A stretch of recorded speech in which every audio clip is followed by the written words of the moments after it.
That's my new favorite video, by the way. I might have to run it back one more time.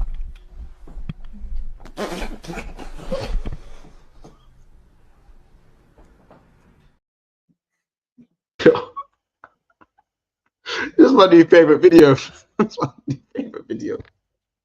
For absolutely no reason. Absolutely no reason. We are back for another episode of Big Six Banter. I'm joined by Tom Little. Mr. James Redden will be here shortly, hopefully. And yeah, we are here. It's the Liverpool All-Star show, of course. Cal couldn't make it today because he's not feeling too well. So send your wishes to Cal as well. And of course, make sure you wish Tom a happy birthday today. On top of that, again, it's a special day for him. So make sure you guys do wish him a very happy birthday. Tom, how you doing today, bro? What are you telling me? I'm good, mate. I'm good. The Reds are what, 16 out of 18 in the league. We're actually playing well. Nothing to complain about. Hey, 5 wins on the 5 wins on the spin. I got 5 on it. You know what I'm saying? Do you know what? Now it's looking increasingly embarrassing that we drew to Chelsea with each win. Oh yeah, with every passing game week, that draw looks worse and worse. At the start of the season, I was happy with that result. I was sitting there going, Stamford Bridge away, good draw that, good draw that. Now I'm sitting there going, not even Forest done better than us. Do you know what's mad though? I'm starting to think that the way with Chelsea, I still think the top 6 teams will struggle against them at the Bridge. I feel like every game they're gonna lose, but I feel like they'll probably play like a Man City and do okay. I think they'll do okay against the Tottenham. I know Tottenham are looking really good at them. I think they'll do okay against the big 6 because like I feel like it's something for them to be up for. But every other game for them, knackered, extra dead. Like we're talking stinky. Like I can't like I'm gonna do a pre-record on Chelsea in it, and the Chelsea fans aren't gonna like it, but the Liverpool fans are gonna love it. Listen, what I have to say about that club, because it's funny how they've just gone increasingly quiet after winning the transfer window. Remember that they own LFC because they've got Lavia, Fernandez, Caicedo, and they drew to us on the first game, and they thought they deserved to win, and now they own Liverpool. And in the league. Do you remember that best midfield trio in the league? Yeah. Do you remember that one? Mm-hmm. And now they are, what is it? 5. They beat Luton. Well done. It's like beating a fucking 13. No, it's 5 points in 6 games. 5 points in 6 games. Aren't they like the second worst team in the Premier League in 2023 as a calendar year? So. They've won 3 games. They beat Luton. They beat Bournemouth. I think they won another game. I can't remember who else they beat. Leicester. Was it Leicester they beat? Yeah. And they beat Leeds in the Carabao as well. They beat Leeds in the Carabao. So that's in the Carabao. Yeah. Like I'm thinking about it right now. Chelsea have 5 Premier League goals. They haven't scored a goal this month, and it's the 25th of September. They haven't scored a goal this month. Like, what is their golden wonder going to be? What's it going to be? Jackson is suspended because he's got more yellow cards than goals. Wait, he's suspended already? With 6 games into the fucking season? He's got 5 yellows, bro.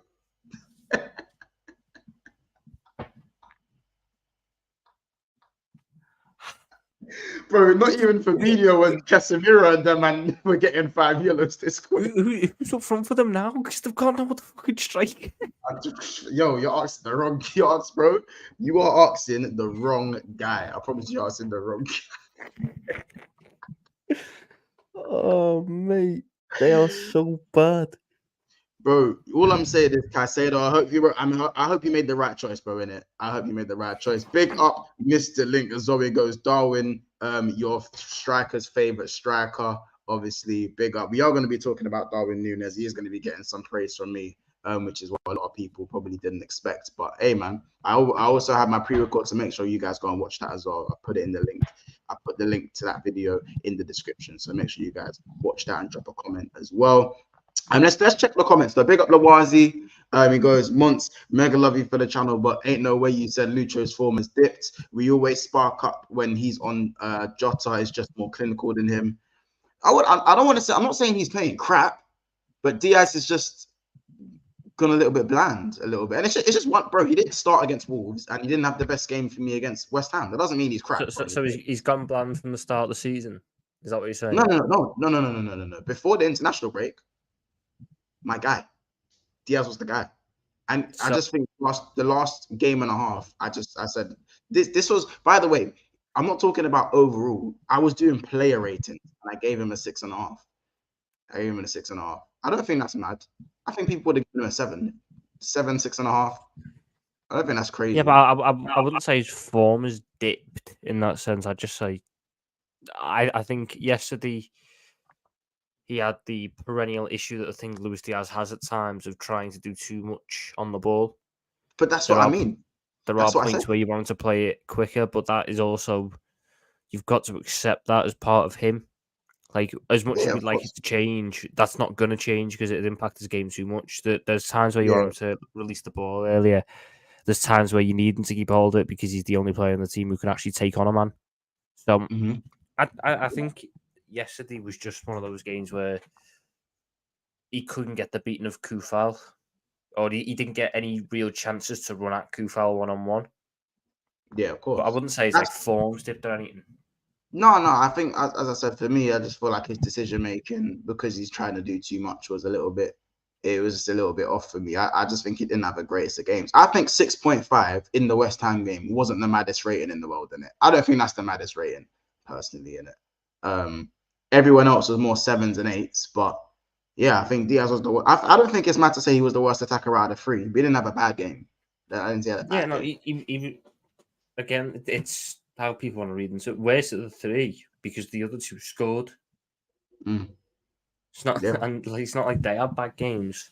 Like me saying, do you remember when we played Arsenal? Which one? 2 or 3 years at home a couple of years ago when Bobby got a hat trick, Salah got a goal and 2 assists. Yeah, is that when Maitland-Niles scored first? That'd be like me in that game saying, "Oh, Sadio Mane was the worst player in the front 3 today." Someone's got to be the worst player in the front 3, but it doesn't mean they were crap.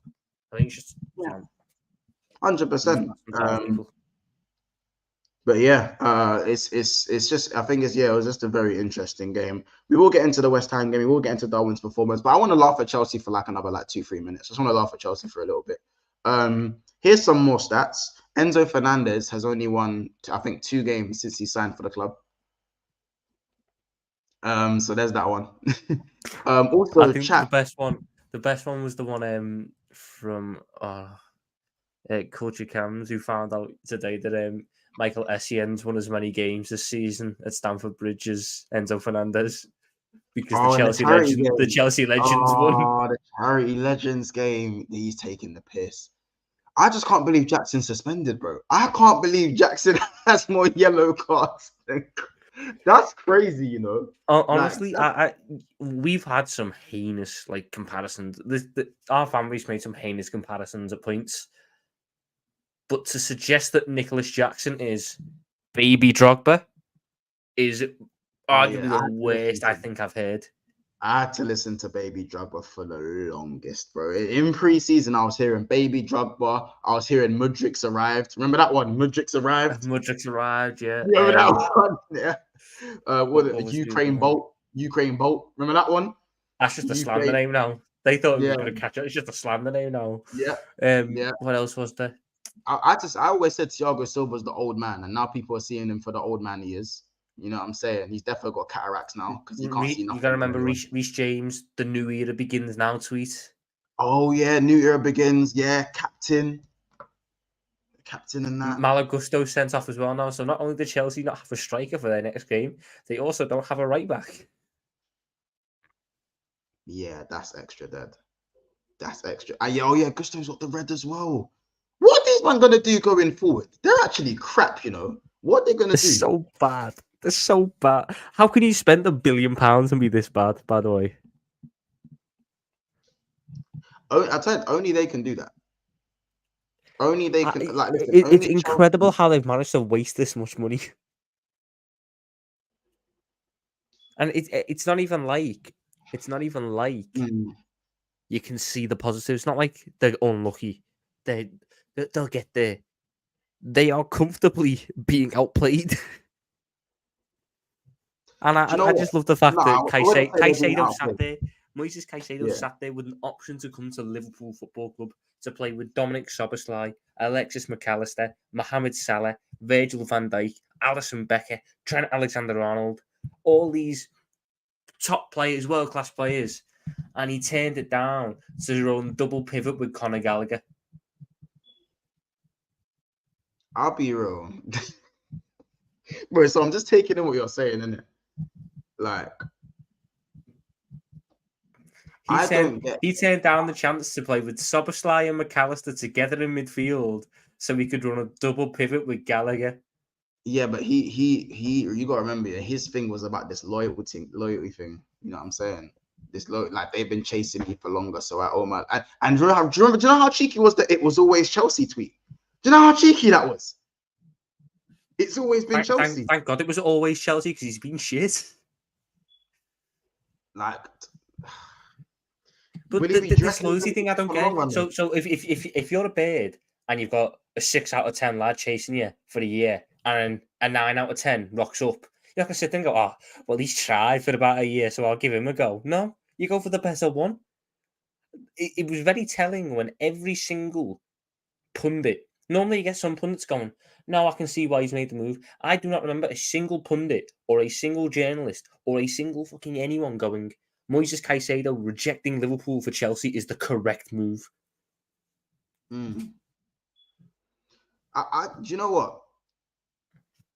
Do you know what? I still think Caicedo is going to come good in the long run, innit? Personally, innit? I know it's mad. It's not. I don't think it'll be at Chelsea. I think he'll leave Chelsea. You think he doesn't last for more than a year? I think he lasts 2 years at Chelsea and then moves on. 2 years. The one who I think could go at the end of the season is Enzo. I did make the statement that I think Lavia will have a better start than Caicedo once he's fit. Like once Lavia comes back into the Chelsea midfield, I think he'll be the one to make the difference. Because he's more technically sound than Caicedo, I think he's going to look better in Chelsea's midfield. Do you think that's mad to say though? I think he'll look better in Chelsea's midfield because he's what Chelsea's midfield needs.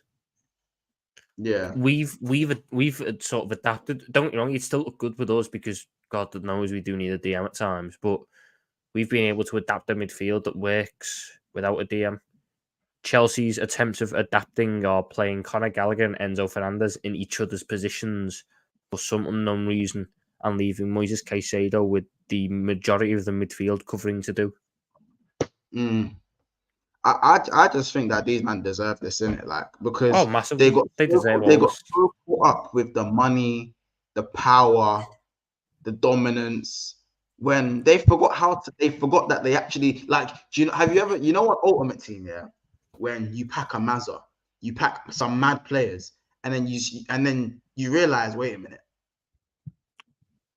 like, I've not got the chemistry yet. He doesn't fit me team. Like, the chemistry, like, now I've got to make the chemistry work. How am I going to make the chemistry work? And then I don't know if you look at, again, FIFA players will know this. Certain players, even though they're slightly lower rated than other players, suit your play style more. Like, there's just certain players that you just can use better than other players despite the rating. And I feel like that's what's happened to Chelsea, bro. You know what I'm saying? 100%.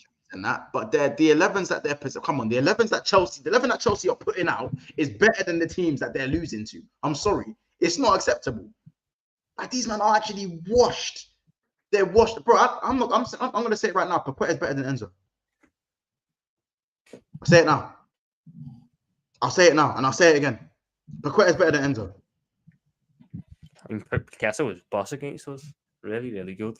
There's a reason why Man City were actually willing to go buy Paqueta and not Enzo Fernandez. Listen, yeah, you get Paqueta. The thing is, a genuine hand-on-heart question right now. What has Enzo Fernandez done so far this season that McAllister hasn't done? Nah, he's been better than McAllister. McAllister's given the ball away too many times. But what's he done that McAllister hasn't done? Bear in mind, McAllister was a third of the price. Bro, sorry, gang. I'm playing out of position. Yeah, I don't want to. I think Enzo's better than McAllister. I'm not gonna lie. Sorry, I think he's better. He should be. He costs fucking 106 million. But no, of course he should be. But you see me, I'm looking at Paqueta, and I'm taking Paqueta over Enzo. And I think, by the way, let's not think I think Enzo's dead. I think Enzo's good in it. I think Enzo's actually a good player. He's a very good player, actually. But like, bro, like, what's he actually like? What like? I refuse to say that everything around Chelsea, apart from him, is the problem. Do you know what I'm saying? Like, you can't be so good and your team's still doing so bad. Do you know what I'm saying?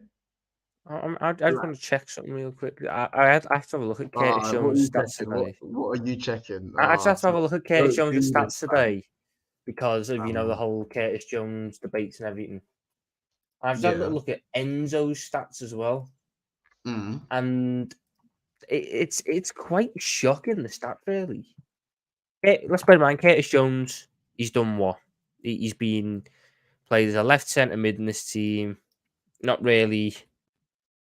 He has to do quite a bit of defensive work because of the setup of the midfield. There's no natural DM, so he is having to do a fair bit of defensive work.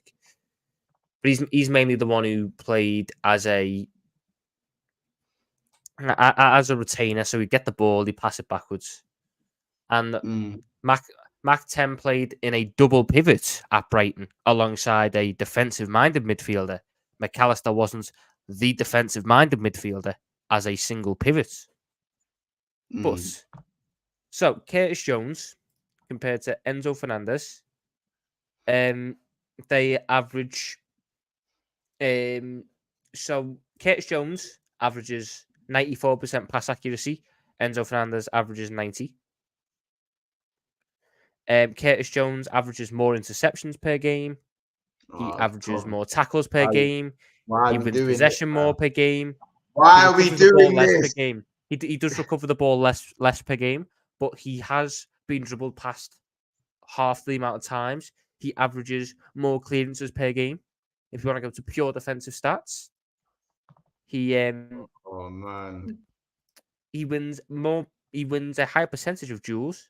He wins a high percentage of ground duels, but he doesn't win as many aerial duels. He also loses possession 6.5 times per 90 compared to Enzo Fernandez's 14.3. And he didn't miss a penalty. Let's compare it to the boy Alexis McAllister. The boy Alexis. Because I'm having fun here because I was told that I was told by Don that Pep Guardiola would get rid of Bernardo Silva to have Enzo Fernandez in his team. Oh, Don, don't listen, bro. Don't listen, bro. I'm just gonna go find McAllister. Bro, I love Don to bits in it, but Chelsea have got his head fried up, man. My head would be fried if my team was where Chelsea were. So it's one of them ones, isn't it? So McAllister has less pass completion percentage. Enzo's got 90. McAllister's got 88. Defensively, McAllister averages more interceptions, double the amount of tackles, wins possession back the same amount of times, recovers more balls per 90, is dribbled past less per 90. You can share the screen. You can just share it on the screen. If you I've got to go through two tabs, so that's the issue. Dribbling wise, McAllister's a better dribbler. He's won more duels at a higher success rate. He's won more ground duels at a higher success rate. He's won the same amount of aerial duels, but at the same success rate. He's lost possession 8.2 times compared to Enzo Fernandez's 14.3. So he lose the ball less. He was better than McAllister when we played Chelsea. Enzo was clear of all our midfielders though. Well, fantastic. For one game, Enzo Fernandez was better. No, but I don't think. But I'm on the train where I don't think McAllister's been that good. I think McAllister's been. I think McAllister's been quite good. I think for me, he's given the ball away just one too many times to my like. And I think I loved his assist. And I think that with McAllister, when he's allowed to drift further forward, and when he drifts into the 8 position, I think he's phenomenal. But I think when he has to sort of track his man and do the traditional 6 stuff, I think he does struggle. But he shouldn't be playing the 6 role on his own. I think he's just the most. I don't think Klopp's being stupid when he plays McAllister there, because I think McAllister is the most able out of, let's say.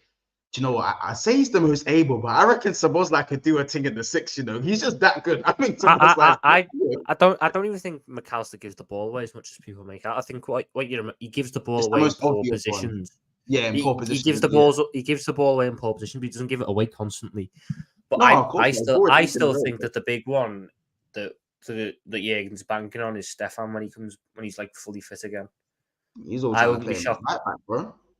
I wouldn't be shocked to see him chuck Stefan back in midfield sooner rather than later. Mm.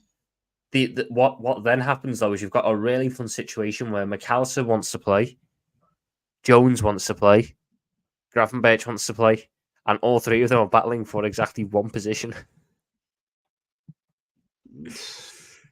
I mean, it's I don't know, man. Just, you know, first of all, let's move away from Chelsea because they're just mad bummy in it. Chelsea are bummy. Big up Lawazi for the super chat. He goes, Ericsson, Romero are handballs, but Jackson versus us wasn't. This is what I said, by the way. People calling me like salty because I'm going back to the Jackson handball. I'm sorry, a man's hand. He did this one. He was. Is this natural? Is this natural? They said it was to do with distance, mate. Oh yeah, but what about Romero's distance? Wasn't Romero's distance literally like less than a meter as well? That's not even the worst one. Did you not see the one in Wolves Luton? The ball has been crossed in. The player has blocked it with his knee. The block has then bounced up off his knee onto his hand, and the ref gave a penalty. So if you want to talk about distance, the man had exactly 0 time to react from it hitting his knee. But we're giving penalties. It doesn't make sense. You know what it is? City is scared. So they started paying the refs. They knew what was coming. So they're just holding out now. At the end of the day, do I say we're ready? No, because we're not. Even though people want me to say Liverpool are going to win the title, my expectations are still the same. I still expect 3rd place. I still expect a Europa League win. And I still expect a domestic cup win. You ain't going to catch me saying we're winning this league title unless something drastically changes. But we're playing very well, and I like it. It's a nice change from last season, which was... If anyone needs reminding of last season, me and Mont's done 20 therapy episodes together on Hassam's channel. Yep. And it was hard. 20. Hard work. It was worth it though, because what was your favourite one? What was your favourite one? No, because if I say it, bro, it's gonna defeat the purpose of this show. I don't even want to say it. The one where we listed all the players who's got more GA and by more than the set. So I don't want to say it because it defeats the purpose of this specific episode to give them the praise. The one where we pulled up the Premier League top scorers in like March time. And we just started going through which players have more goals and assists than Darwin Nunez. And we were naming man like Pascal Gross and that, bro. Solly March. That's just all dead, like. It's just all dead, G. Listen, people, there's still 80 people in the house right now. Make sure you're smashing the like button. And make sure that you're subscribing if you're new as well. Let's obviously just talk about Darwin Nunez for a minute. Yes, chat. Montel is about to... He's about to get ready for this. Get your popcorn. Get everything else. Yeah, I'm not gonna lie, man. He was phenomenal. 9 out of 10 performance from Darwin Nunez, man. And it weren't even the finishing. It's not the finish that's made me give him a 9 out of 10. Every little touch, his hold-up play, he was a bully in behind. Everything you need from a 9. You could even have said that what he was doing was kind of like a false 9. It was actually phenomenal. His hold-up play is the best I've seen. That's the best I've seen in a Liverpool shirt. And I'll say it again. If this is what we can... Listen, Darwin can miss as many... I don't say as many. He can miss a sitter here and there if his all-round game is going to be like that. Then I ain't complaining because then the wingers are eating. Do you know what I'm saying? If his all-round gameplay improves, our wingers will eat. So he doesn't have to score the chances that he's missing. You can't have shit all-round game. Or you can't have like a terrible all-round game and then miss sitters as well. That is what I won't stand for. And that is what I'm not standing for. But this is what I'm seeing from him now, which is, again, better all-round gameplay. The first touch, the aggression, the tenacity, the running in behind. If I can see that for more games consecutively, then he deserves to be the starting striker at the club. If he then drops back off, then Gakpo comes back in. But this is what I like now, Tom. We've got options. We want to run the full C, we go Cody. Do you know what I'm saying? We want to run in behind, you go Darwin. But now if Darwin can do both, then that gives Klopp the good headache to have. We are actually moving mad going forward. And guess what? I think we can get better in front of goal. I think we're still missing too many chances. And we're still outscoring everyone apart from maybe. Have we got more goals? Wait, have we got the most goals in the Prem? Or are we just below City? Let me check. Let me double check. Newcastle might have us beat now because they got 8 yesterday. Yeah, because they won 8-0 in it. But bar Newcastle and City, yes, City have got 16. We've got 15. Brighton have got 18. Fucking hell. Yeah, Brighton cooking, man. Fucking hell. Then the man have 18 goals. Mm-hmm. What do Newcastle? No, Newcastle have 16. They got one more than us. Yeah. But half of them came from yesterday. Yeah, but 16 goals. So what? 15 goals. So what? 4th most in the Prem? And I think we can go. I think we can go a step further in it. Personally, in it, I reckon we go a step further if we can get better in front of goal. I think Curtis Jones was unlucky to get the goal. I think that goal was. We're talking. It's still offside, in it. It's still offside. Yeah. But I'm saying, yo, do you know what I'm saying? I honestly feel like Darwin Nunez, for me, he needs to build from that performance now, because how he missed the first chance but then scores the over-the-shoulder volley, for me. It's because Darwin Nunez is like a puppy. This is the best way to describe it. He's like a puppy. You ask them to think, you ask them to listen, you ask them to do normal things. No, they're not listening. On instinct, though, on pure instinct, amazing. There's nothing up there for him. You make him have to. That chance he got, he thought about where he was. He saw the ball coming to him. He shit himself. The instinctual one, he went, fuck it, it's mine. Ran and threw something at it. There was no rhyme. There was no reason. And it's went in. So the thing is, I just want to touch on Gakpo, Cody. I think he's been the biggest victim of the midfield overhaul, because he was so good in that false 9 last year. And the fact that we now have a top midfield means the false 9 is irrelevant.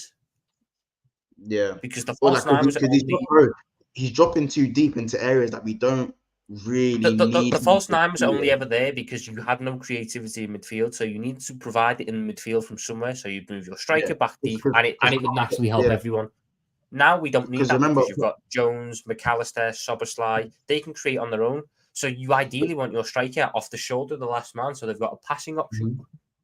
Would you say as well that, because Klopp's always said that the high press is better than any 10 or any attacking high pushing 8, but now, obviously, looking at Szoboszlai and maybe McAllister, I think because when McAllister can go into the 8, I think we're going to be even more dangerous when McAllister is, when the shackles are released and he's allowed to play 8. Like when he's allowed to go left 8, long day. Or even if Thiago goes there, long day. Even Curtis Jones, long days. Bro, that left 8 position it's fine. Even Gravenberch, that guy's not a DM. He's not a DM. He's built like Fabinho with a hairline, but he's not a DM. He really isn't, and he's mad graceful. His half turn is amazing, isn't it? Would you? There's been a lot of there's been a lot of mixed opinions on Curtis Jones. Would you keep him in the team, or would you bring in Gravenberch after seeing what he's been capable of?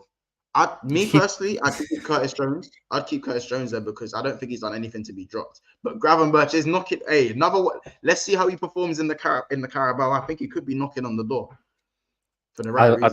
I don't see how you drop Curtis Jones. Yeah. Because he's not done anything wrong. The fact of the matter is, people dislike Curtis Jones. I don't actually really give a shit. At the end of the day, Curtis Jones coming to this team and started 14 games out of the last 18, I think, and we are unbeaten in the last on all those 14 games. And Curtis Jones has been good in all those 14 games. He is people beat him by his stick. So when he was playing first, he wasn't playing well. It was, why is he doing this? He can't pass, he can't shoot, he's not good enough in the final third. Why is he doing this? Why is he doing that? Now he's playing a role where he's not doing what he can't do, which pissed people off. So he's not trying to shoot constantly. He's not trying to operate in, the attacking positions. He's receiving the ball. He's passing it backwards. He's passing it to the players who deserve it, who can create with it. He's winning his tackles. He is helping us keep things ticking, which for a team that is dominating possession and pinning teams back, to constantly have that ball rotation is very important. And now people are beating him with the stick of, well, why aren't you doing this? Why aren't you shooting? Why aren't you doing stuff in the final third? He cannot win. He cannot win. I have no problem with Curtis Jones staying on the team. He's not put a foot wrong in the games he's played. Ryan Gravenberch has to wait for Curtis Jones to fuck up and then stake a claim for that spot. But Tottenham, we got Tottenham next Saturday. Ryan Gravenberch should score a hat-trick against Leicester, and I'm still starting Curtis Jones. Just don't see what Curtis Jones has done to be dropped. This is what I'm saying, but some people are saying us Liverpool fans we're overrating Curtis Jones' performances. I don't think we are. I think he's barely put a foot wrong for majority of the games he's played since he's come into the team at the back end of last season. And I think Curtis Jones for me is actually the midfielder that knows the system the best out of every midfielder we have. Curtis Jones is not the most able, but I think he knows the system the best. He's been at the club the longest. He's worked on the club the longest. And I think there's no coincidence, Tom, that Curtis Jones, since he came back into the team, Liverpool haven't lost. Has anyone ever thought about that? Has anyone actually thought about that? Liverpool haven't lost. It does make sense. And by the way, do I have it anyway? Oh, it might be me draw. I do actually own a Curtis Jones shirt. I can go get it. I did buy a Curtis Jones shirt this year because if you remember once summer last year, so before last season, I was defending Curtis Jones, and I'm now starting to get I'm starting to reap what I sowed. I knew what Curtis Jones brought. He is a good midfielder. Jurgen Klopp, a top manager in the world, would not play Curtis Jones every single fucking game if he wasn't offering something. But people on Twitter, fucking Greasy Gravenberch or whoever, because Curtis Jones isn't scoring or assisting, are saying he's not doing enough. I mean, he got his fair little bit of GA last season, back end of last season, as well. The thing is, though, Curtis Jones got that GA last year because he was the best attacking midfielder in the squad. He is now the worst attacking midfielder in the squad because I think McAllister's best in the final third, and I think Szoboszlai's best in the final third. I don't want Curtis Jones constantly ending up in the final third, taking chances away from Salah, Nunez, Szoboszlai, McAllister if he ever gets up there. Why would I want that? So why would I then beat him with that stick? It doesn't make sense. But it's never been a GA argument with GA has never been the measuring stick with Curtis Jones. Then what is the problem? To the people who dislike Curtis Jones, what is he not doing then at the minute? What is he not doing at the minute? If goals and assists are not important because they're all he's playing, which I agree with, then he's not doing anything wrong at the minute. So then he shouldn't be dropped. Yeah. I saw people chuck up fake stats on Twitter today to try and knock him down, saying he won 25% of his duels this season. He's won 45, which is above league average for a midfielder. But you got to remember as well with CJ, bro, like for me, when it was Fabinho, Henderson, and Curtis Jones, or whatever midfield he wanted to play last season, he was the legs that we needed. Like he was actually the legs we needed, bro. And I still think he's the legs we need. I think he's got more legs. He's faster and he's able to win. The way he wins the ball back for me is as good as Szoboszlai. Not as good as I think Szoboszlai's a bit better in terms of his intensity, his speed, his strength, and his physicality. But the way Curtis Jones wins the ball back when he loses the ball, I think is criminally underrated. You know, his counter press is crazy.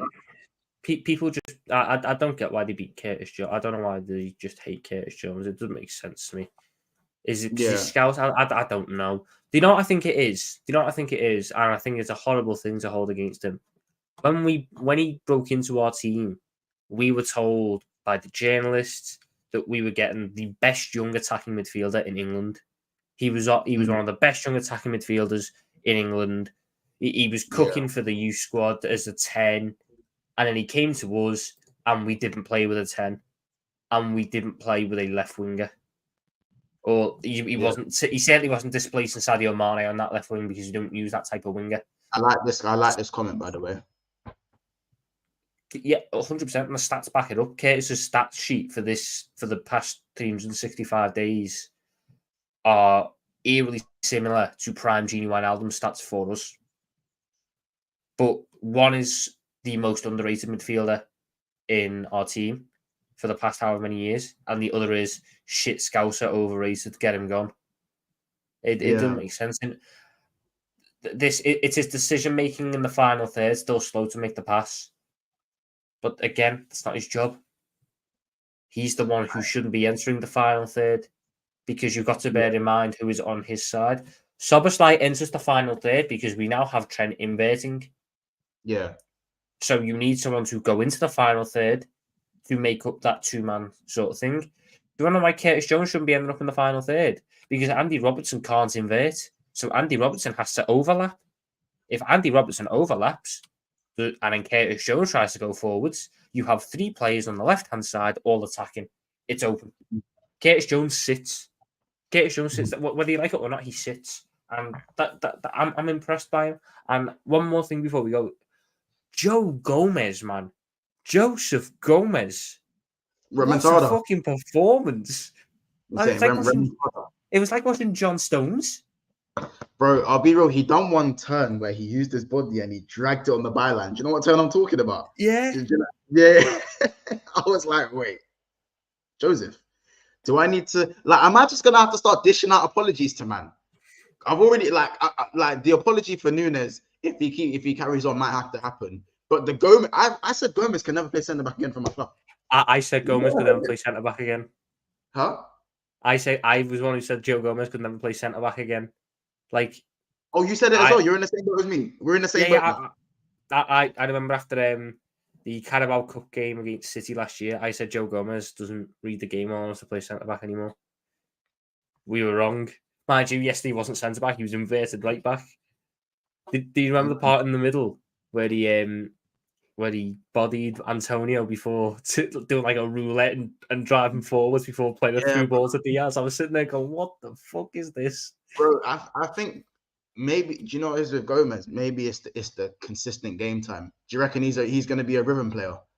Because when Trent comes back, he's always been a rhythm. He's always been a rhythm player. The one thing that Joe Gomez might have done though is we know that while McAllister's played there is always the possibility that Klopp tries Trent as a DM with Maka and Szoboszlai. Yeah, and it has Joe Gomez as the inverted right back. But that's why Klopp was always, that's why we're never linked to right backs. That's why we didn't even look at right backs, because I kept saying Klopp looks at Gomez as the backup right back, as well as the centre back. Klopp thinks, well, I have Gomez, and he's probably seeing him in training and thinking he's nowhere near as bad as everyone said he's been. And remember, a lot of people are putting everything down to kind of bad season and not bad player from last season, innit? Even though last season was abysmally bad, like it's probably again the worst we've seen in a long time. I'm looking at our defenders, and then we'll talk about the defense quickly. Joel Matip, another great game. Another really good game from Joel Matip. Joel Matip for me, because I said Konate and Virgil. I'm not sure about that partnership, in terms of. I'm looking, bro. Like, I think Konate has been our worst defender this season, and that says something. No, what do you think? No, I don't think we. Again, by virtue of worst centre back. Sorry, worst centre back. No, but by virtue, you need a worst centre back. It's between him and Matip. But I don't think we've had a bad centre-back this season. I think all of them, when they've played that position, have done well. But I don't think we've had a good partnership yet. I don't think we've had long enough to find a good partnership. Yeah, Van Dijk and Konate had Chelsea. So Van Dijk and Konate had Chelsea and Bournemouth. Then Konate got injured, so it was Van Dijk and Joel Matip against Newcastle. That lasted 26 minutes until Van Dijk got sent off. Then it was Gomez and Matip. And then Gomez and Matip was the one against Villa. And then Gomez moved to right back. So Quansah and Matip were together against Wolves. And then for the last 2 games, it's been back to Van Dijk and Matip. Yeah. So there's not been a chance to get a consistent partnership together. Yeah. For me, I still know what Konate brings. Konate is the best centre-back to have when Trent is there. But when Trent isn't there and you've got Gomez, Matip is probably better because what you lose in Trent is build-up quality. Trent Alexander-Arnold is incredible at build-up. You lose that when you bring in Gomez. So you need to try and make it up elsewhere. Joe Matip is an incredibly creative defender. Let's not forget his weird fucking jinky runs where he takes on about 4 people and then plays a through ball. Matip still provides that. So against the lower end opposition, he's starting to lose the ball a bit more when he does those now. Though you can see the legs. You can see the legs are slightly slowing down a little bit. But I just think it. No, I don't even think it's that. I just think it's because the midfield options aren't in the same spots. So you got to remember when he used to do it, he would end up further forwards than our midfield. So he would take on 4 players and then turn back around to pass to our midfield. Now when he's taking on these 3-4 players, he's got to try and play that incisive pass because we're all in attacking positions. We've become a more attacking team, and I like to see it. In becoming a more attacking team, you are going to lose possession more. It's the natural turn of things. I just think that for me, it's not. We haven't had a massive sample size for any defensive partnership, but I still think Virgil and Konate for me haven't moved me. It just hasn't moved me this season from when I've seen it. It hasn't moved me. I don't think either of them are being helped by the defensive tactics in terms of the way we leave our flanks kind of open, the high line. Again, Tom, I don't have to do the thing with the thing. I'm not going to do that again. But you know what I mean in it. So I feel like Gomez and Matip. We'll ignore the first half against Wolves because that was stripper work from Gomez. Neto actually tore him a new one. Pause. You know what I'm saying? But I've been impressed with Joe Gomez bar that first half. And I think Matip has actually been okay with the 2 performances that he's had to come in as well. I think that I just feel like for me, Konate has been a little bit rash in his positioning. I think Konate is the best recovery defender by far that we have at the club. Konate almost has to be rash in this position though because of how volatile Trent is. But I think he's naturally like that, bro. I think he's naturally like that. When Bajcetic was playing right back, he was the same. I think Konate for me, as good as he is going backwards, I do feel like he struggles technically as well. But I just think again he excels so well on the recovery. I think he's getting better. I just feel like right now, I don't think any of our defenders scream first and second choice. I think maybe Virgil's the constant because I think Virgil's been. Virgil stays, but you pick the other one based on what you need. But before it was, cool. You have Virgil up here. He's off screen. Virgil's off screen. Yeah. Mm-hmm. Then there's Konate. Then there's Matip, and then Gomez is on the floor. Down there somewhere. Yeah, that's where we started the season at, right? Before anyone had kicked the ball, that's kind of where it was. Yeah. However, now I'm looking at it and going, cool, Virgil's still off screen. Konate, Matip, and Gomez, they're all like here. They're all here. I think that partner for Virgil van Dijk isn't like, I don't think that's clear for Konate's position anymore. I don't think Konate's before it was Konate, no brainer. Do you know what I'm saying? I think. Like, who do you start? Okay, everyone's fit. Who do you start against Spurs? If everyone's fit, so I've got a full defense to choose from. Alisson, Trent, Konate, Van Dijk, Robertson. I start Matip because I don't want to play Trent and Matip together because I think you've got two defenders there who are front-footed. I think so my hierarchy works as this. If you're up against top opposition and Trent's available, it's Konate. Yeah. If you're up against mid to lower opposition, or for whatever reason Konate isn't available, but Trent is, it's Gomez. If Trent isn't available, you go Gomez and Matip. The moment Trent isn't available, Matip plays because you need to make up the creativity in some facets, and Matip does that. So for me, if we're going to Spurs and Trent is like past fit, because he didn't make the squad yesterday. If Trent's fit for Tottenham, then I'm going Canate as the centre back partner to Virgil because I need his covering work more. It frees up Trent to be a little bit more risky in his positioning in the way he plays. So, the nice thing we've got though, like with our attack this season, how I've said with our attack, I don't have a clear first choice. I have based on opposition who I would play, based on matchups who I would play. I think we can do the same thing with the defence, even though it's a little bit more risky with the defence because you normally want a settled partnership. Because all three have had long spells with Van Dijk, it should be not seamless, but it should be easier to manage the switchovers. Should we need to do them?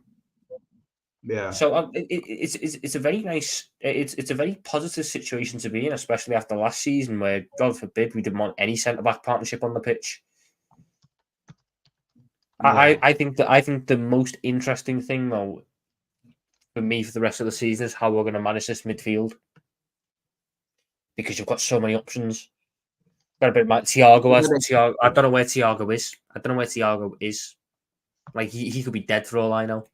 But if he does come back, you've got another serious option to add to a list where, bearing in mind, with our starting midfield now, Gravenberch isn't playing, Harvey Elliott isn't playing, Thiago isn't playing, Stefan Bajcetic isn't playing, Wataru Endo isn't playing. We have 8 midfielders. 8. Yeah. And whereas do you reckon last Trent year, is back for the game though? But do you reckon Trent is back for the game, or is this if you think Trent's back for the game? I think Trent is back for the game. I think Trent is back for the game because he was supposed to be back for this one, but I think they've went chill. We'll give you a couple minutes against Leicester. You're back to Tottenham because we'd rather it wasn't like we rush him back for West Ham. He goes down again. You miss him for longer. Tottenham's a massive game, and I think with the way that they play, I think people need Trent. I think obviously people are like a lot of people in the chat are like wincing at Matip playing on the weekend. I don't think it's the craziest thing because it worries me because of what's his name? Son is playing up front. He's not playing not Son, Solomon. Oh no! And actually, it might even be Brennan Johnson. You know, he's injured. He went off injured against Arsenal. Oh yeah, he was injured, isn't it? Yeah. Manuel Solomon isn't a good football. It isn't a good like attacking inside forward, whatever it is. He's okay. He's okay. He's more of a dribbler. He's quick and he's a dribbler, which is what I think Matip's weaknesses are. Matip is actually a decent. You know what Matip is? Matip is a decent defender against strikers who he shouldn't be good against. You know the big, massive strikers who are like 6'4", built like brick shit houses, and then you look at Matip, who's built like that. He's actually very good against them. It's the ones who are little and diminutive who just turn him inside out because he's so gangly. Yeah, a lot of people are saying Son is going to be the one to turn him out. I don't think that's it. I don't think I've seen Son and Matip. I remember this isn't the best version of Son. People act like Son's been this amazing attacker. Human Son has been good for about 90 minutes this season. But you see that 90 minutes, that is the 90 minutes of the old Son. The rest of the time he's played out wide, he's been horrible out wide. And up front, he's been starved a little bit as well. His all-round game is not that good. It's only if you give him the space and the time to do what he needs to do. When he gets in front of goal, he is deadly. He is deadly in front of goal. We understand that. So, do you understand what you just said, though? Do you understand what you just said? If you give Heung-min Son space and time, he's deadly. What are the 2 things our defense is very good at doing? Obviously, given well, McAllister wants to do his daily hospital pass. You give someone, space and time. Obviously, we saw what happened with Jorginho and Maddison to Son. But I'm saying that for me, I think it depends what you want to do going forward. I think if Liverpool are going to aim to outplay Spurs, which I actually think Spurs are a better footballing side than us, possession-wise, I don't think that's mad to say. I think they play nicer football. They play it's more aesthetic. It's more pleasing on the eye. They look like they're controlling games. We're better though.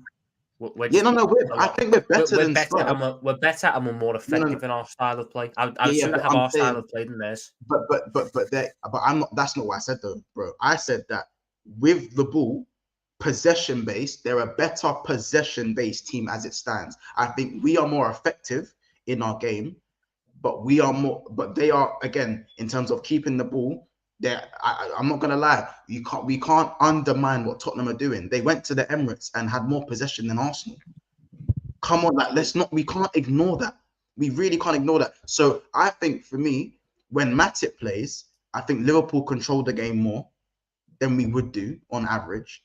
Are we now acting? Are we acting like holding more possession in Arsenal at the Emirates is like this really impressive thing? At the moment, it is. At the moment, bro, it is. I swear we done that last year, and we were shit. At the Emirates. I know we done it for sure at Anfield. No, at Anfield. No, we fucked them up at Anfield. No, not at the Emirates. The Emirates. Let me go have a look. The Emirates. I mean, you could say a part of it was Klopp's fault. It was Klopp's fault when he put Henderson. Or how badly did we lose it? Right. So when we played, we held more possession than them at the Emirates, 52-48. At what in the 3-2? So I've been back another season. Oh yeah, it says 56-48. I thought they had more possession that game actually. No. This is the thing. We don't like that Emirates game last year. I remember we were good in that game. We were good. No, we were good. It was when and then he took off fucking Salah and put Henderson wing in the last 20. Right wing. Yeah. And then you just lost any sort of decisiveness. That game. Let me just double check. You know what it is, Tom? I just can't ignore how good Basuma and Maddison have been in that midfield. And I feel like for us, how Liverpool have been starting games, I just think how Liverpool have been starting games isn't. I just don't think Tottenham will give us that leeway. In terms of what leeway? In terms of, I reckon if we start the game how we started against Wolves, if we start kind of that, if we give those two chances that we gave to West Ham, I reckon Liverpool are 2-0 down in 15 minutes. Disagree. You think they'd be wasteful? You think Son would be wasteful in front of goal? I actually don't think the chances fall to Son. No, but that's not the point. I don't want them to fall to anyone. And the fact is, I don't think Son, Maddison. In the same breath, I think we're being a bit disingenuous with the starting poorly thing. Against Wolves, they had a chance. They had one chance, which was a good Souček header. A good, a chance to give away. The Antonio one as well. The Antonio one. But that wasn't at the start. That was a 50p head. No, I'm not saying we started. West Ham, I didn't say it was a horrible start. I said we gave them 2 early chances that we didn't need to give them. We do have a knack of starting games poorly. We've started more games poorly than we have done well this season. And that's a fact, bro. Come on, Tom, that's a fact. I'm not arguing that, but I don't think the idea of that, we start games so bad they're going to kill us on it. No. I just think Spurs are the best. Tottenham are going to play into our hands. I don't know why we're not acting like Tottenham aren't going to potentially play into our hands here. Let's bear in mind, Tottenham, when playing their nice football, have to push up the pitch. You want to know what I don't think Arsenal are very good at? Counter-attacks. I don't think they are very good at counter-attacking. I don't think they do enough work on how to counter-attack. I don't think their squad are very counter-attack oriented. Do you want to know who are very counter-attack oriented? Us. Liverpool. So, let's say Basuma has had a good season. Sarah's had a good season. Maddison's had a good season. But let's say at some point, Basuma plays a pass and Trent cuts it out. And then Trent, one of the best on-the-ball players in the world, looks up. Udogie is out of position because he's trying to attack and get forwards. Pedro Porro, out of position, trying to attack and get forwards. Who you got then running into that space? Szoboszlai, Salah, Nunez, Diaz. We can kill them on the counter. 100%. All we have to do is absorb pressure. And so I don't think we sit deep. You think we sit deeper, slightly deeper than we usually would? I don't even think that happens. I just think it's a natural thing that happens in games. I don't think we have started for me, the only game we had a bad start in was Wolves. We didn't get goals until the second half. I think we started poorly against Bournemouth. We started poorly against Lask and Newcastle. Against Bournemouth, we conceded in the 3rd minute and then just didn't look back. Conceding. Yeah, but we got away with the offside goal. The goal that didn't get given, we got away with one there. That's still a bad start, bro. Like giving these teams, like it's like we don't get going until we get a kick up the arse. But then maybe me and you have an idea of a start differently. The Bournemouth game to me wasn't a bad start. It was it was just they scored early on, and then from the 5th minute until the 90th minute, Liverpool Football Club dominated that game. Dominated it. Newcastle, I don't even think we started slow there. I thought we had the brighter chances in the first 20 minutes, and then we had the mistake, and then there was a 15-minute spell where they were on top of us. Teams have spells against us. They don't all start better than us. So I could very easily see us starting better than Tottenham. But Tottenham's spell coming in like the 25th minute. And in that 25th minute to the 40th minute, they're better than us. And maybe that's where their goal comes. But I don't believe that we start every game slowly. And it's a serious issue that this football club has. I just believe we've never been a Man City, even when we were 1920. And I said this then, and it confused a lot of people. 1920, we never dominated games in the way people like to think we did. Do you remember Sheffield United away? When Wijnaldum scored the winner, and it was when Dean Henderson tried to pick it up and it rolled through his arms. The last 25 minutes of that game, we were battered by Sheffield United. We had to have Robertson make some goal-saving blocks. Van Dijk had to make some goal-saving blocks. Adrian had to make some saves because they had a spell. We don't dominate games like City do, where from minute 1 to minute 90, it's control. We are a team that can control when it's average. So when it's sort of nil, when it's just sort of flowing as the game, we can control the flow. But we are always going to concede spells. There are always going to be spells against us because of how we play. It's just how can you weather the spell? And to me, we are weathering the spells fine, because if you concede a goal in a spell, is it annoying? Yes. But it's better than conceding 2 or 3 like we were doing last year. Yeah. We can always come back from a goal. I understand your way of thinking with this, Tom. I just think that we and a lot of people are criminally underrating what Spurs are capable of, especially if you give them enough time to do what they need to do. Whether we give them enough time, we're not too sure. I think this game is a lot tighter than people think. I actually think in terms of if you want to rank the clubs per se based on these first 6 games, I think Spurs have been better than us. But I think we're better. We are better than Spurs. But if we're talking in the sample size of the 6 games, I think Spurs have been the second best team in the league. Disagree. You disagree? I look at their fixtures. So who's the second best team in the league then? Us. You think us? So we've had to do it against Chelsea, who, albeit it's not a very impressive one now, is it? But at the first game of the season, they were running off a fucking high of winning the transfer window, the best performance of the season. They had to go to Newcastle away, where down to 10 men, we turned in a fantastic performance. You had Aston Villa, who are one of the best teams in the league this season, really good side. You had West Ham, who had a really good season so far, really good side. Tottenham have had Burnley, Sheffield United, Bournemouth, Brentford, Arsenal, and Man United. Arsenal's a tough game there. They should beat Tottenham. They should beat Burnley. They should beat Bournemouth. They should beat Brentford, which they didn't. And they beat Man United with results. But they've played Man United and Arsenal, so those are 2 difficult games. And I think the rest of them are games they should have won. Fair enough. But let's be honest, they don't exactly win against Man United very often. So they credit to them for that. But if you look at the teams that we faced, I understand West Ham was a game where banana peel. That was definitely a banana peel game where teams have been slipping up, but we did manage to get the job done. So credit to us for that.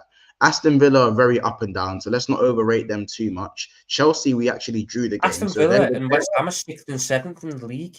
Yeah, I'm aware. For me, Aston Villa is still up and down. I think West Ham are brilliant. I think that West Ham's the hardest. I think West Ham's the hardest game we played. I know people probably look at Newcastle and say Newcastle was the harder game, but I think that's just because we got the early red card. I think West Ham are the best team we played, in my opinion. So Arsenal went to the Emirates and Tottenham went to the Emirates and outplayed Arsenal. All I'm saying is, bro, but I don't even have to explain myself. All I'm saying is that we can't underestimate Spurs, innit? Spurs are very much on par with Liverpool at the moment. I think we're a better team with a better squad, but in terms of performances this season, I think they've just been just as good as us, if not a little bit better. Again, we could. This is when, remember, bro. You know we could disagree on things. We don't agree on everything, innit? But yeah, bro, I even said, bro, Spurs are getting something at the Emirates, bro. I said they're getting something out of that game. Like and also remember, you got to think it's the thing is with Spurs, their 11's good, but their bench isn't good. If we nullify Maddison, I think they're done. I think if we can nullify Maddison and stop Basuma from kind of getting on the half turn, I think we'll be fine in the game, and I think we go and get the win. But by no means can we. Do you want to know why I say we've been better? Do you want to know why I say we've been better? If you look, so first game of the season, I agree with this. Away from home, tough one, 1.28 xG. Bournemouth at home, 3.08 xG. Newcastle away, down to 10 men for ages, 0.88 xG. That's going to happen. You still won that game. Aston Villa at home, 2.47 xG. Wolves away, 2.52 xG. Lask away, 2.24 xG for the rotated side. West Ham at home, 3.03 xG. We are creating the best chances. We are creating such high quality chances. Fuck me, Mo Salah has created 8 big chances alone this season, and we are 6 games in. The next closest is 4. We are creating really good chances. Tottenham create chances in a nicer way, but we create better chances. We create more of them. We create more of them consistently. That is, to me, is what's more important. I don't care.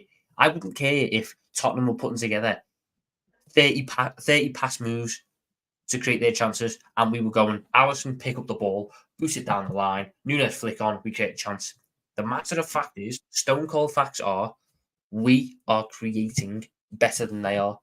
Defensively, I didn't argue that. Better than they have been.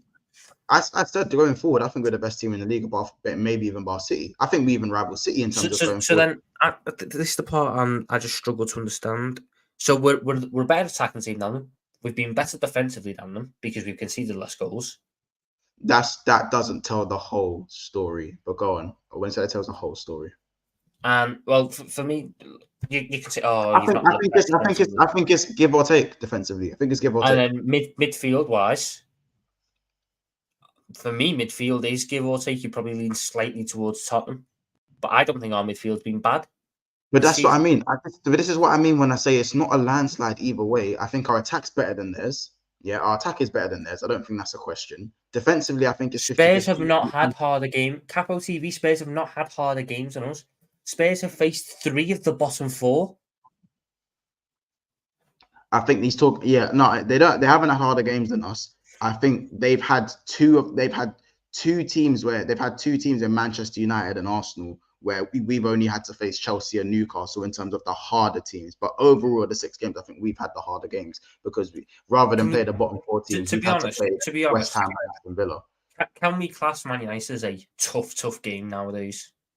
Because I'm not even classing Chelsea as that. Because we're classing Chelsea as a tough game. So we can't not do that. Chelsea away from home is always going to be a tough game. Same way United away from home is always going to be a tough game. They played United at home. If I'm not having that at the same level as United are a bigger threat than Chelsea, home or away. Come on. They are. Come on, man. Yeah. No, I'm not going to argue that, but they're also not at the level of an Arsenal. No, they're not at the level of Arsenal. No, of course not. So Tottenham have played a top side. So if you had it as like 3 tiers, you've got, in fact, 4. You've got top tier, top middle tier, bottom middle tier, bottom tier. Tottenham have played a top tier, a top middle tier, and who else have they played? What about this coming here though? Because Villa and West Ham were played at Anfield.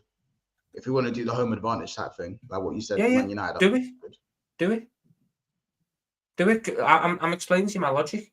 So go on. They've played, for me, a top team in Arsenal, a top average team in Man United, a bottom average team in Brentford, especially because they're without Ivan fucking Toney, so they've got no striker, and 3 bottom teams We have played 0 top teams, 1 top middle team in Newcastle, arguably 2 or 3 if you want to include West Ham or Villa. But if you're including home advantage, I'm not going to include them. You've played 3. Is it 3? I'm just making sure. Yes, 3 bottom middle tiers and 2 bottom teams. But for me, you want me to be honest, I have Wolves in that middle tier as well. So I'd only actually have 1 bottom team because Wolves at Molineux is always a tough game. It's always a tough game. We got from the fucking 3-0 loss there last year. I just think as a quality overall, the quality of opposition we have played tougher opposition than Tottenham. Yeah. Let's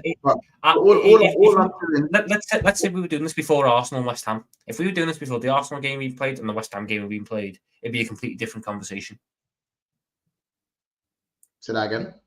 If we were doing this conversation right now before the Tottenham game, the Tottenham Arsenal game, and the Liverpool West Ham game, so before either of those games happened, we'd be having a completely different conversation. The Arsenal game is a massive game. It's going to carry a lot more weight. Yeah. But I do hear it. I just think they got knocked out the cup. They got knocked out the cup. Yeah, because I said they've only got an 11, and I'm just saying that. What I'm trying to say to you, Tom, is that their team is literally their first 11 is a lot better than what people are giving credit for. And I think actually, to be fair, Tottenham are actually getting their credit. Let's not like they're not getting credit. Tottenham are getting a lot of credit, and rightly so. They're being very good. Yeah. I think in terms of form, though, I think they're not far off Liverpool. I just don't think they're very far off us. And I think if you're basing it on the 6 games I've seen, I think they've looked better than us. Like they've looked better, not a lot better, just slightly better than Liverpool. But again, that doesn't mean I'm saying Tottenham are better than Liverpool because they're not better than Liverpool. They are our whipping boys. Let's not get it twisted. But I think this game's a lot more evenly matched than people think, especially away from home. I think Tottenham is going to be.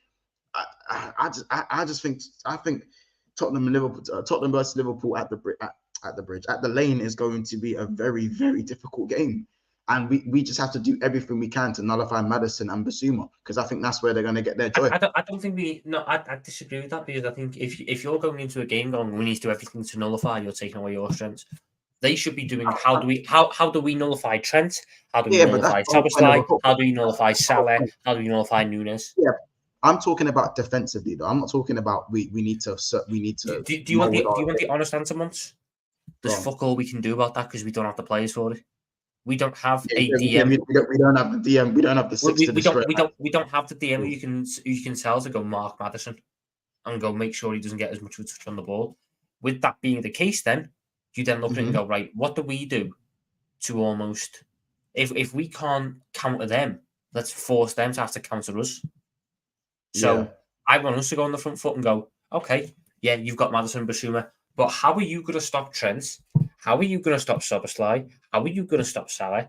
How are you going to stop Nunez? How are you going to stop Diaz and still do your own work? Still do what you do, but stopping all those players because they won't be able to. They cannot nullify our attack and play their way of football. It's impossible. So we just need to be on the front foot against them. We need to put the pressure on them. Attack is going to be our defense. You know what I'm saying? By the way, they push Udogie on. They push Potter on. Do you not think Salah's going to eat up that space? Do you not think Nunez with them blindside runs is going to eat up that space? Romero, I think Romero against Arsenal was fucking wank.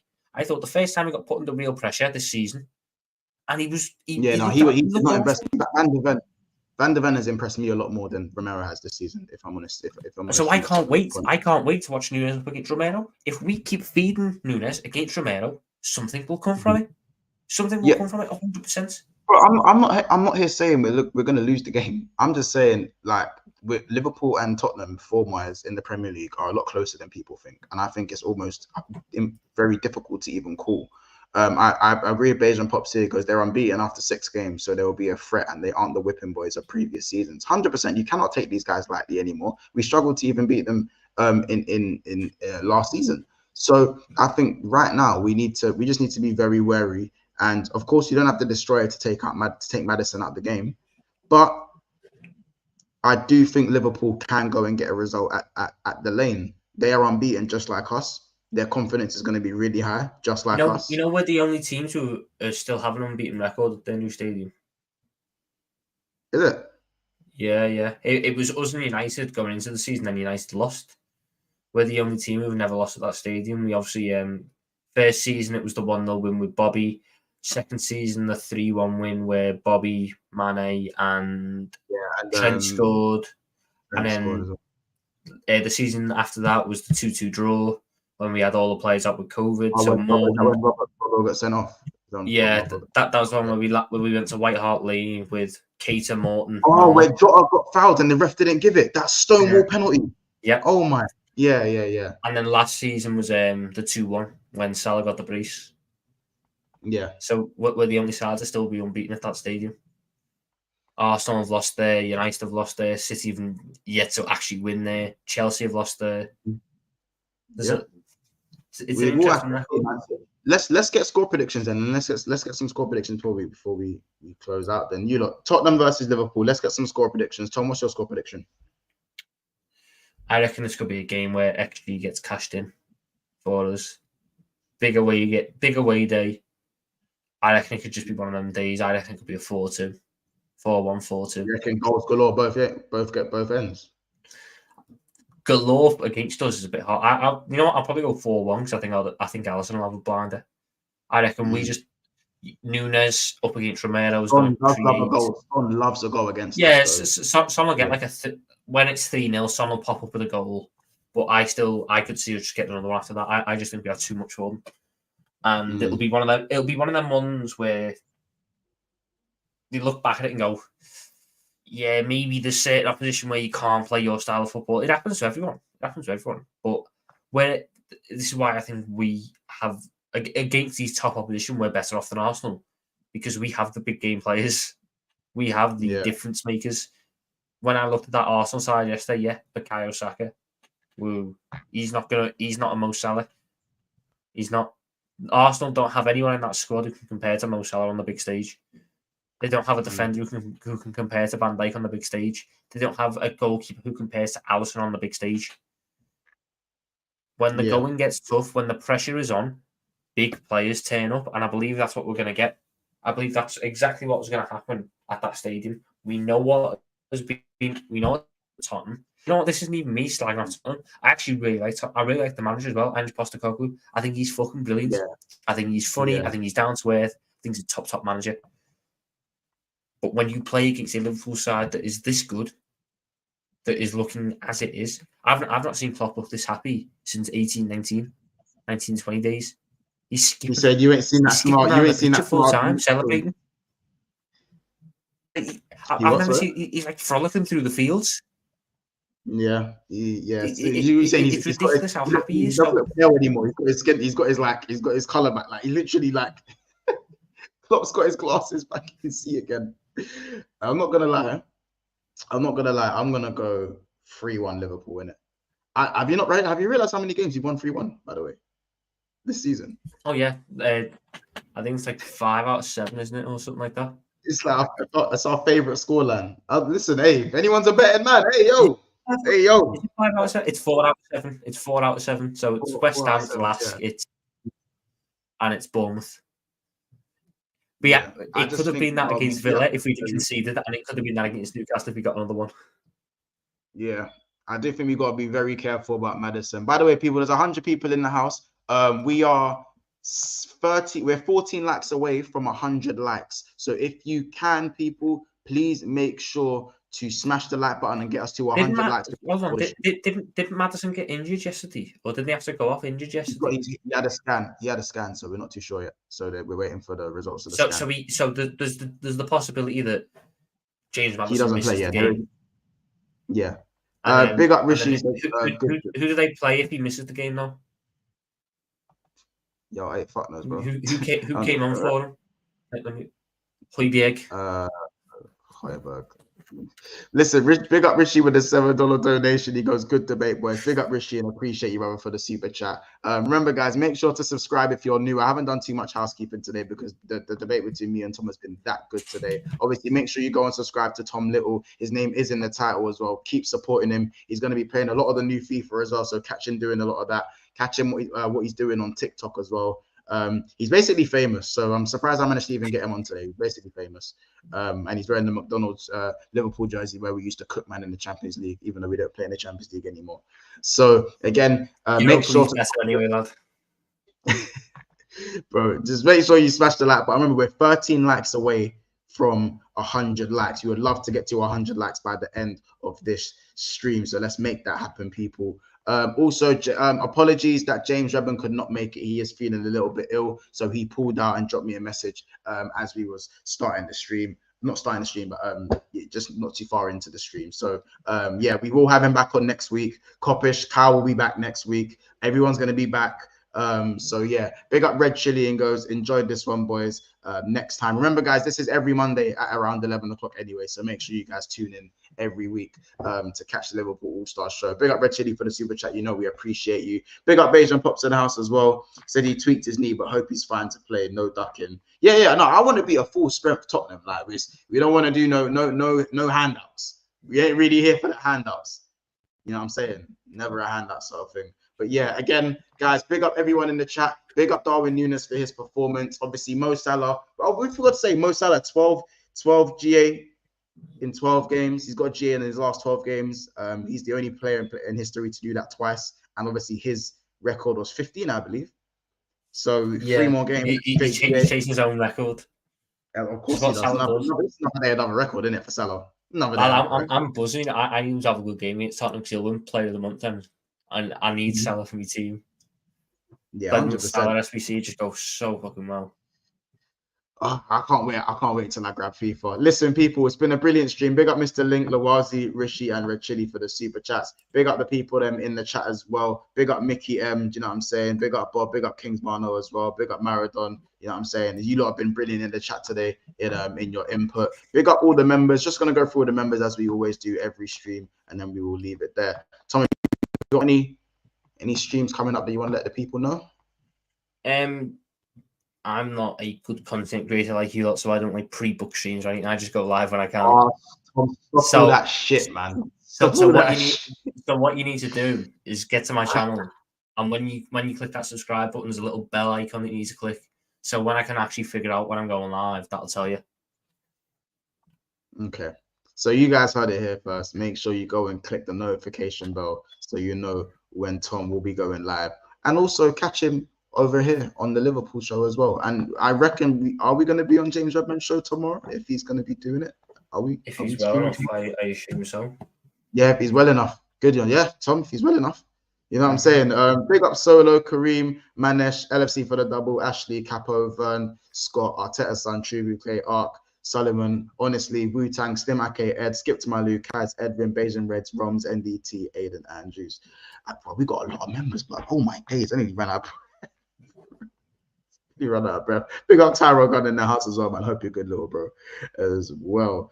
Listen, people, take care and we'll see you soon. Make sure you stay on here and head over to Flawless's stream and make sure you type in BSB Raid where they're talking about Man United being shit. And what that's just, I'm going to be tuning in there as well. So join me in the comments. Take care, people. We will see you in the next one. It's been another Sheila Big Sixpence.